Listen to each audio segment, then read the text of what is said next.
I forgot about the birds. I can't believe it. This is our Explorer puppet, Dr. Cecil, that we've been working on, and I may have told a little white lie when I said that we've got one episode with him left. We actually have two. I completely forgot about his exotic birds that he's meant to be discovering on his travels. I've already made this one here, as you can see, and we're going to make another one today so that we can have one sitting on his hat and one sitting on his shoulder. So let's get on with it.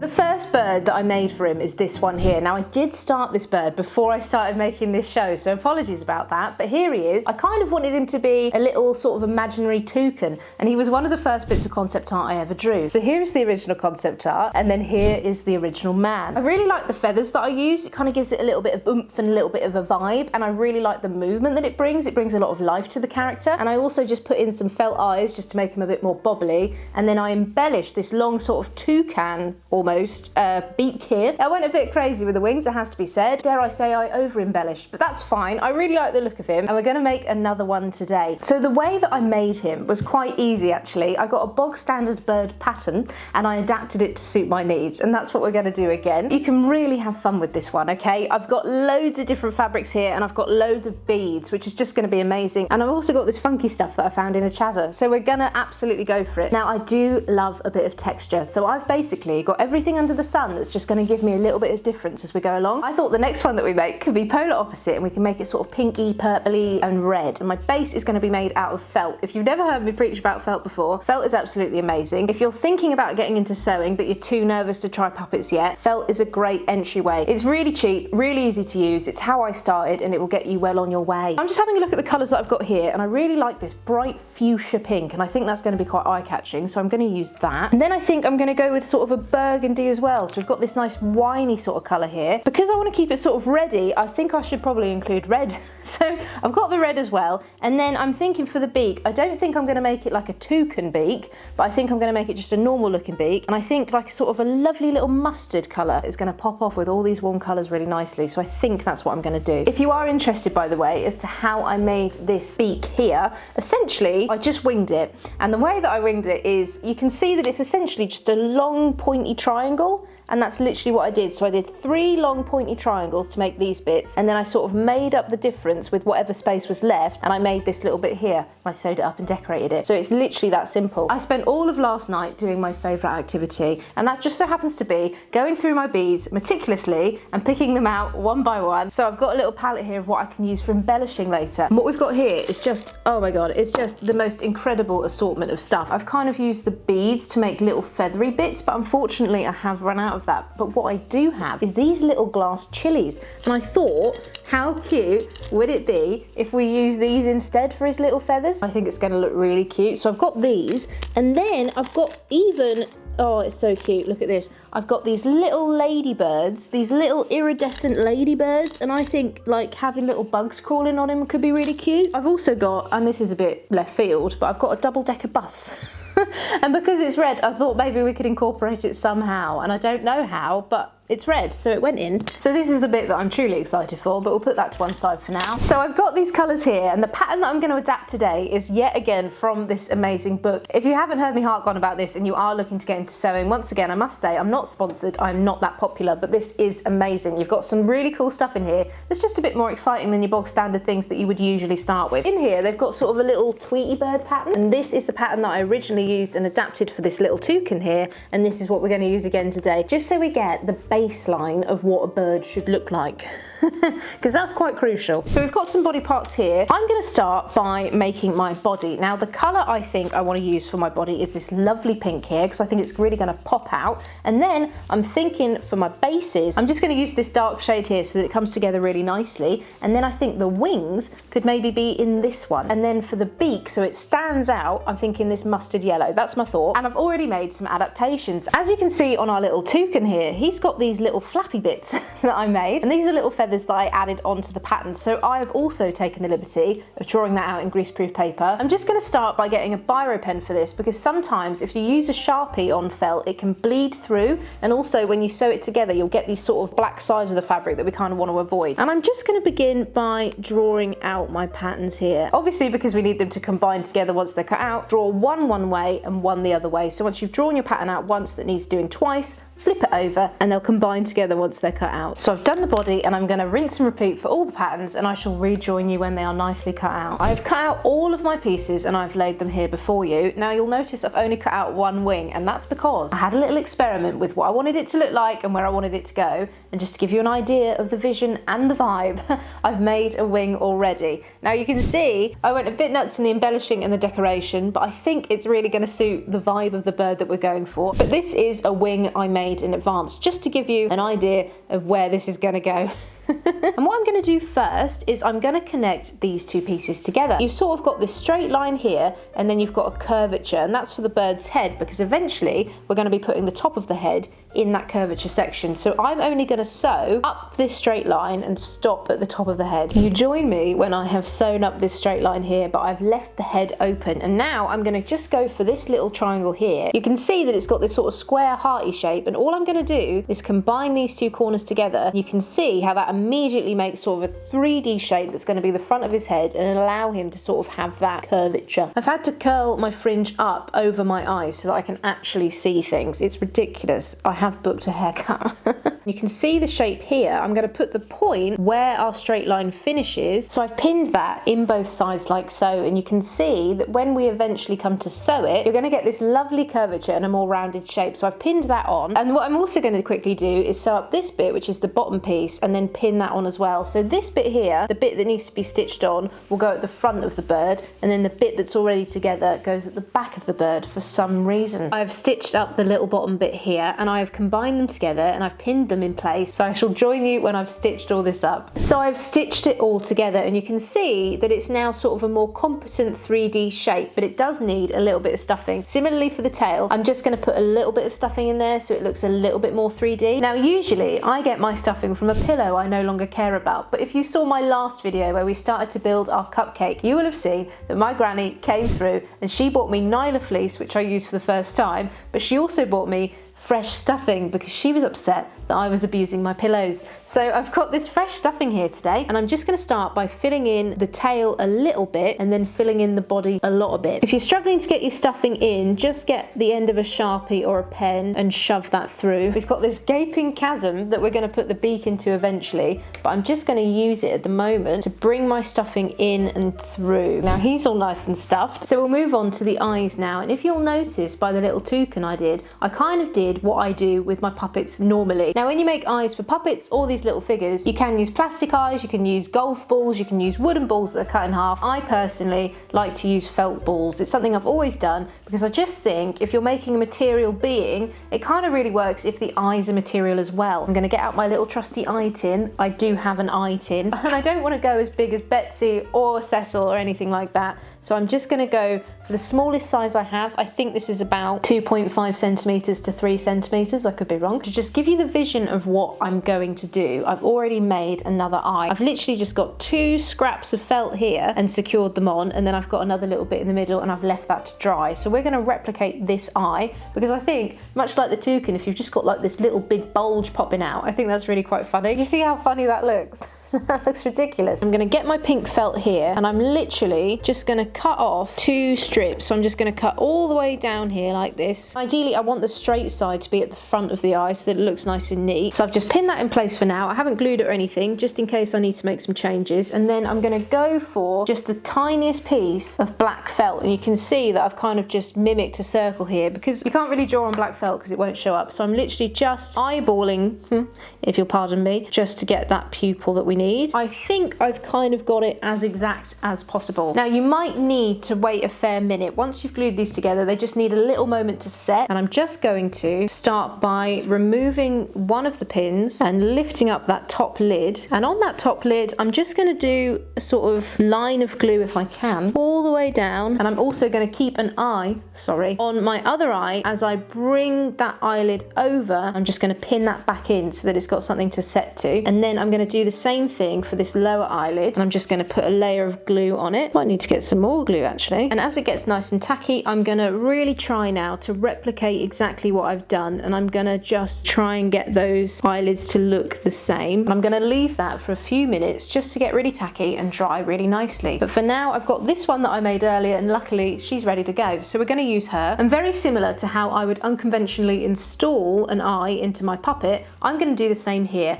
And here in the rough eye area, I'm going to cut a sort of cross shape, slightly smaller than the eye itself, so that we've got something for the eye to hold on to and it's safely secure in there and it's not going to move about. I've got my hole in there now, and I'm just going to take my pins out of my already dry eye. All I'm going to do is use these extra flappy bits of the eyelids that I've made to bring it through the hole and then shove it in. A little bit tricky and fiddly, but just persevere and get that eyeball through that hole. And already we've taken such shape. There it is. That looks so funny, doesn't it? It's been enough time now where our eye is dried, so I'm just going to pull those pins away, and we're going to do the exact same thing on the other side. We're going to do our best to line up where we've put the hole on the other side as well. I'm just going to do the same thing and cut a little cross shape into the side of the head. Once again, it's going to be a really fiddly procedure, but I'm just going to try as I might shove it in as best I can. All right, and there's that one. How cool does that look? That actually looks amazing. And all I'm now going to do is just shove a little bit of glue around the sides of it so that it can start to get secure. You don't need a lot, and try not to get it on the outside of the fabric. And as he starts to dry, we're going to move on to the best part of this entire thing, which is embellishing. I love embellishing. It adds such a layer of texture,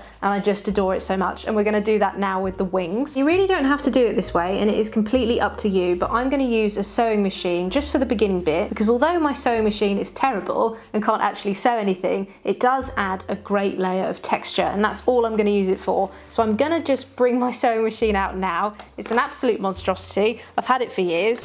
Here it is. I'm just going to flip that around. She's quite dusty.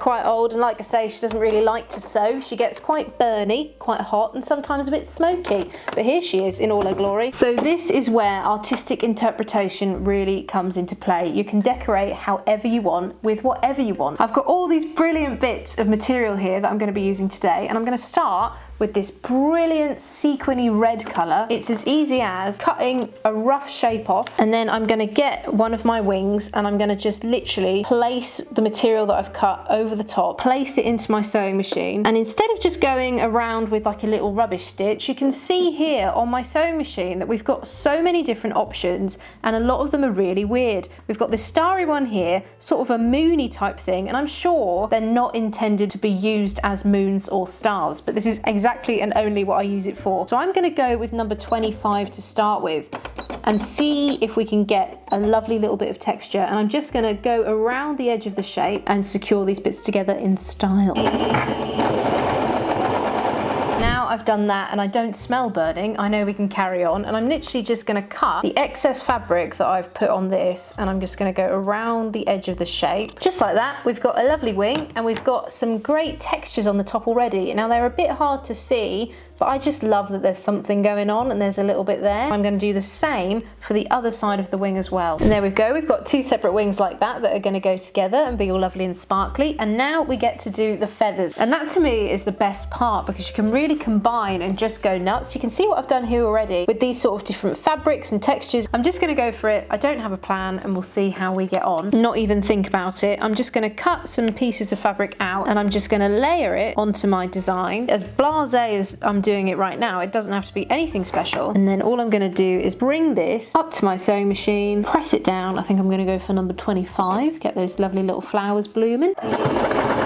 And I do it all the way down the middle so that it kind of looks like the skeleton of a feather. And I'm now going to cut out the excess fabric around the edges. And also when I cut out this excess fabric, all it does is give me more offcuts to use as well. And there we go, and that's one side. It literally is easy as that, and you can just layer and texture as much as you want. It's the funnest thing. Ooh, I've got this lovely fuchsia pink fabric here, so I'm going to put that on the other side, I think. And then I'm going to do the same thing and go back down the shape. And there we have a feather, and I'm going to rinse and repeat this action all the way along and see what I can do. I can genuinely begin to smell burning. I know our time is short with her, so I'm gonna do the best that I can. And there we go, that is my last feather. I've got this one that's really lovely, and I've just literally piled on every bit of fabric that I could get on it. And then I've got this one, I think I've even sewn my hair to it. I've got these wing bits, and then I've got the feather bits, and now I'm gonna combine them, and I am gonna combine them using the sewing machine. But we need to remember, with the other wing that we've made, because this is going in this direction, we need to make sure that our other wing goes in the opposite direction. Just gonna open up my wing here and just see what order I want my feathers to be in. It doesn't have to be on a fancy setting anymore. I'm literally just using it to combine it all together. And there we go, that's our other wing at the moment. And now comes the amazing part. We're gonna embellish. So I'm gonna put this away before she sets herself on fire. So I've got my wing that we've just made and the wing that I made earlier, and now comes the embellishing, which is my favorite part of anything ever. Have a look at what beads I have. What I did for the other one was I used these sort of little teardroppy beads and these little chilies to mimic sort of feathers, as we've done for the toucan in different colour tones. I kind of want to mimic a little bit what I've done on the other side, so I'm just going to begin by attaching chilies to the very end of the wing. Embellishing is one of my favourite things to do because it just adds such a layer of texture that you wouldn't ordinarily get, and I think it makes things pop off, and it's also a little bit different. Like, I don't see many people doing it. I may or may not have gone a little bit crazy, and I've been going around, and I think I've actually found a really good place for my double-decker bus. I definitely do want to incorporate it because I just think it's funny, and also it's red, so that really works out quite well. I think that would look really cute sitting there. So I'm just going to attach the bus, and then the wing is finished. I just think that would be really funny to have a little bus on his wing, bless his heart. And here we have our two wings, and now it is time to attach them to our little bird. His eyes have now dried really nicely and he's doing really well. I did just chuck the tail on. There's not really much of a science to that, just, I guess, sew or glue it on as you may please. So I'm just going to place the wings where I want them to sit on each side and pin them in place for now. Try and mimic where I've put it on the other side so that I get a roughly even situation going on. So I've pinned my little wings in place and he looks really cute, I have to say. He's coming along so nicely. I'm now going to attach these wings to the bird, and then we're going to do all the other accoutrements that we need to do. I'm thinking, just like the little toucan up there, maybe some feathers in the head would work quite well because I think the pink would pop with the pink. And I'm not going to secure the whole wing because I would like them to be able to flap should they need to. It's a little bit fiddly and a little bit angly. I need to make sure it's secure because now I've added a double-decker bus, it might be a little bit heavier. And we've got one little secured wing here, so I'm just going to do that on the other side as well. He's looking absolutely fabulous. So now I'm going to move on and I'm going to insert the little feathery bits on the top of his head. And to do that, I've got this off Amazon, this really weird thing. And the idea is I just want to give it a little bit of thickness and a little bit of volume. So I've just got a small selection here and I'm just going to wrap it around so that it becomes like a nice little section of it. So you're not just having one like flat bit of feather, we've got loads of bits going on. Curl it around like this, and then I'm just going to do a really quick stitch that this is one thing. So now we've got one little flappy bit here, and I think, oh god, look at that, how cool is that going to look? I'm going to put it at the top of his little head. We're going to cut another hole again into the top of his head, and then I'm going to get this little bit that I've just made, press it into the hole so that this ribbon bit that the feathers are attached to sits in the skull really nicely and you don't see it on the outside. I've sewn that up so he's got a lovely little tuft of fluff at the top of his head. And now the next stage is to do the beak. A little tiny beak like this because I think it would actually look really sweet. And the hole that it goes in is currently a lot bigger than it needs to be. So when I sew this around the edges, I'm going to bring that hole in together, and if I need to, I'm going to remove some stuffing if I've stretched it a bit too far. And as we go around, we should be able to stretch that shape closed because the hole is a little bit bigger than the actual beak. Okay. So the beak is like comedically small, and actually, oh, I think I do like it. I think it is quite funny. I think he looks ridiculous. He's going so well. Okay, he does need some feet though, so I need to compose myself. I've got this really thick wire here, but it's not strong at all. It's very malleable and easy to pose, and the other good thing about it is that it's really easy to cut with some cheap pliers. So that's what I've got. I'll try and link it in the description if I can remember it, but it has been a long time since I bought it. I've got a bit of that wire here, and I've also got a bit of felt, and what I've done with this felt is I've folded it in half, kind of like a circle, and I've just sewn that together. I'm just going to place my wire inside the tube that I've made here, and I'm going to bend this in half, and these will be our legs. And I've also done the same thing but smaller, and those are going to be the little cruxes of the feet. Get my pliers and turn up the wire inside so we've got some little feet, and the way we're going to attach them is basically the same method I've done for everything else. And all I'm going to do is just cut a little hole in his bottom here, wiggle it through just like that, and then I'm going to get some thread that best suits the colour of his bum here, and I'm just going to sew that together. And then I'm going to switch to yellow thread, and I'm going to add his little toes. For his toes, as I said earlier, I've literally done the exact same thing I did for his leg, but I've made it shorter, and all I'm going to do is once again bend it in half, attach it just like this, so he's got 3 little pincers on his feet. These are just purely for decoration, they're not necessarily functional. This is optional, and of course you can pick whatever foot shape you want for your bird of choice. I think the vibe with these birds, generally speaking, is that like unkemptness in my style. I really just think it adds so much more texture, and I do hope that you can see something like this and just think, wow, I can really just do anything. There's no rule book, there's no formula, you can just make whatever you want, however you want to make it in your style, and if you mess up, just say it's part of the style, it's part of the look. I'm just going to attach that last bit of foot now, and there we have it. She is finished, and I'm pleased to say that she actually kind of does stand up on her own a little bit, which is a goal but not always the reality. I think she looks really quirky and really cute, but also absolutely ridiculous, and I think she ties in really nicely with her accomplice here. I think they both look like really cool exotic birds, and because Dr. Cecil here has an eye mechanism in him so that his eyebrows can move up in shock and surprise, I think if I saw these, my eyebrows would actually move up in shock and surprise as well. And I genuinely love how small his little beak is. It looks pathetic, it looks ridiculous, and I just love that about him. He's got such sass. I don't know what to call them. If you have any ideas for any names, please do let me know and we will go with it. Thank you so much for watching. If you have enjoyed it and you did find this relaxing or enjoyable in any way, do hit that subscribe button and ring that bell so that you can be told when we next release a new session of ours. I'm really, really pleased with them. I hope you like them too. They're absolutely nuts and bonkers, and I think they're going to suit him so well. The next episode with Dr. Cecil is actually going to be his last one, so we'll figure out where these little boys are going to go in the next one. Thank you so much. Goodbye.